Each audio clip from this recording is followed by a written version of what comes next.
Saul murders the priests of God. So David got away and escaped to the Cave of Adullam. When his brothers and others associated with his family heard where he was, they came down and joined him. Not only that, but all who were down on their luck came around, losers and vagrants and misfits of all sorts. David became their leader. There were about 400 in all. Then David went to Mizpah in Moab. He petitioned the king of Moab, "Grant asylum to my father and mother until I find out what God has planned for me." David left his parents in the care of the king of Moab. They stayed there all through the time David was hiding out. The prophet Gad told David, "Don't go back to the cave. Go to Judah." David did what he told him. He went to the forest of Hereth. Saul got word of the whereabouts of David and his men. He was sitting under the big oak on the hill at Gibeah at the time, spear in hand, holding court surrounded by his officials. He said, "Listen here, you Benjaminites. Don't think for a minute that you have any future with the son of Jesse. Do you think he's going to hand over choice land, give you all influential jobs? Think again. Here you are, conspiring against me, whispering behind my back. Not one of you is man enough to tell me that my own son is making deals with the son of Jesse, not one of you who cares enough to tell me that my son has taken the side of this outlaw." Then Doeg the Edomite, who was standing with Saul's officials, spoke up, "I saw the son of Jesse meet with Ahimelech son of Ahitub, in Nob. I saw Ahimelech pray with him for God's guidance, give him food, and arm him with the sword of Goliath the Philistine." Saul sent for the priest Ahimelech son of Ahitub, along with the whole family of priests at Nob. They all came to the king. Saul said, "You listen to me, son of Ahitub." "Certainly, master," he said. "Why have you ganged up against me with the son of Jesse, giving him bread and a sword, even praying with him for God's guidance, setting him up as an outlaw, out to get me?" Ahimelech answered the king, "There's not an official in your administration as true to you as David, your own son-in-law and captain of your bodyguard. None more honorable either. Do you think that was the first time I prayed with him for God's guidance? Hardly. But don't accuse me of any wrongdoing, me or my family. I have no idea what you're trying to get at with this outlaw talk." The king said, "Death, Ahimelech. You're going to die, you and everyone in your family." The king ordered his henchmen, "Surround and kill the priests of God. They're hand in glove with David. They knew he was running away from me and didn't tell me. But the king's men wouldn't do it. They refused to lay a hand on the priests of God." Then the king told Doeg, "You do it, massacre the priests." Doeg the Edomite led the attack and slaughtered the priests, the 85 men who wore the sacred robes. He then carried the massacre into Nob, the city of priests, killing man and woman, child and baby, ox, donkey, and sheep, the works. Only one son of Ahimelech son of Ahitub escaped, Abiathar. He got away and joined up with David. Abiathar reported to David that Saul had murdered the priests of God. David said to Abiathar, "I knew it, that day I saw Doeg the Edomite there, I knew he'd tell Saul. I'm to blame for the death of everyone in your father's family. Stay here with me. Don't be afraid. The one out to kill you is out to kill me, too. Stick with me. I'll protect you." Living in desert hideouts. It was reported to David that the Philistines were raiding Keilah and looting the grain. David went in prayer to God, "Should I go after these Philistines and teach them a lesson?" God said, "Go. Attack the Philistines and save Keilah." But David's men said, "We live in fear of our lives right here in Judah. How can you think of going to Keilah in the thick of the Philistines?"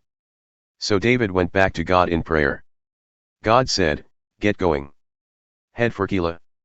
I'm placing the Philistines in your hands." David and his men went to Keilah and fought the Philistines. He scattered their cattle, beat them decisively, and saved the people of Keilah. After Abiathar took refuge with David, he joined David in the raid on Keilah, bringing the ephod with him. Saul learned that David had gone to Keilah and thought immediately, "Good. God has handed him to me on a platter. He's in a walled city with locked gates, trapped." Saul mustered his troops for battle and set out for Keilah to lay siege to David and his men. But David got wind of Saul's strategy to destroy him and said to Abiathar the priest, "Get the ephod." Then David prayed to God, "God of Israel, I've just heard that Saul plans to come to Keilah and destroy the city because of me. Will the city fathers of Keilah turn me over to him? Will Saul come down and do what I've heard? O God, God of Israel, Tell me. God replied, He's coming down. And will the headmen of Gibeah turn me and my men over to Saul? And God said, They'll turn you over. So David and his men got out of there. There were about 600 of them. They left Gibeah and kept moving, going here, there, wherever, always on the move. When Saul was told that David had escaped from Gibeah, he called off the raid. David continued to live in desert hideouts and the backcountry wilderness hills of Ziph. Saul was out looking for him day after day, but God never turned David over to him.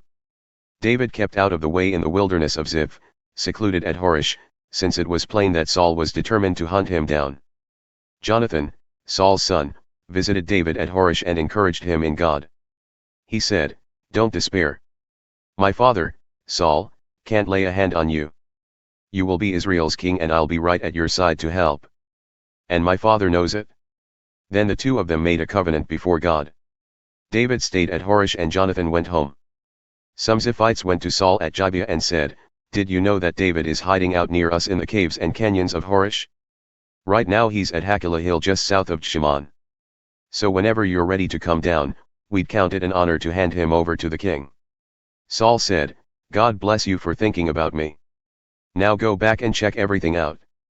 Learn his routines. Observe his movements, where he goes, who he's with. He's very shrewd, you know. Scout out all his hiding places. Then meet me at Nakon and I'll go with you. If he is anywhere to be found in all the thousands of Judah, I'll track him down. So the Ziphites set out on their reconnaissance for Saul. Meanwhile, David and his men were in the wilderness of Mon, in the desert south of Shimon. Saul and his men arrived and began their search. When David heard of it, he went south to Rock Mountain, camping out in the wilderness of Mon. Saul heard where he was and set off for the wilderness of Mon in pursuit. Saul was on one side of the mountain, David and his men on the other. David was in full retreat, running, with Saul and his men closing in, about to get him. Just then a messenger came to Saul and said, Hurry! Come back! The Philistines have just attacked the country. So Saul called off his pursuit of David and went back to deal with the Philistines. That's how that place got the name Narrow Escape. David left there and camped out in the caves and canyons of En-Gedi. I'm no rebel. When Saul came back after dealing with the Philistines, he was told, David is now in the wilderness of En-Gedi. Saul took 3 companies, the best he could find in all Israel, and set out in search of David and his men in the region of Wild Goat Rocks. He came to some sheep pens along the road. There was a cave there and Saul went in to relieve himself. David and his men were huddled far back in the same cave. David's men whispered to him, Can you believe it? This is the day God was talking about when he said, I'll put your enemy in your hands. You can do whatever you want with him. Quiet as a cat, David crept up and cut off a piece of Saul's royal robe. Immediately, he felt guilty. He said to his men, God forbid that I should have done this to my master, God's anointed, that I should so much as raise a finger against him. He's God's anointed. David held his men in check with these words and wouldn't let them pounce on Saul. Saul got up, left the cave, and went on down the road. Then David stood at the mouth of the cave and called to Saul, My master! My king! Saul looked back. David fell to his knees and bowed in reverence. He called out, Why do you listen to those who say David is out to get you? This very day with your very own eyes you have seen that just now in the cave God put you in my hands. My men wanted me to kill you, but I wouldn't do it. I told them that I won't lift a finger against my master, he's God's anointed. Oh, my father, look at this piece that I cut from your robe. I could have cut you, killed you. But I didn't. Look at the evidence. I'm not against you. I'm no rebel. I haven't sinned against you, and yet you're hunting me down to kill me. Let's decide which of us is in the right. God may avenge me, but it is in his hands, not mine. An old proverb says, evil deeds come from evil people. So be assured that my hand won't touch you. What does the king of Israel think he's doing? Who do you think you're chasing? A dead dog? A flea? God is our judge. He'll decide who is right. Oh, that he would look down right now, decide right now, and set me free of you. When David had finished saying all this, Saul said, Can this be the voice of my son David? And he wept in loud sobs. You're the one in the right, not me, he continued. You've heaped good on me, I've dumped evil on you. And now you've done it again, treated me generously. God put me in your hands and you didn't kill me. Why? When a man meets his enemy, does he send him down the road with a blessing? May God give you a bonus of blessings for what you've done for me today. I know now beyond doubt that you will rule as king. The kingdom of Israel is already in your grasp. Now promise me under God that you will not kill off my family or wipe my name off the books. David promised Saul. Then Saul went home and David and his men went up to their wilderness refuge,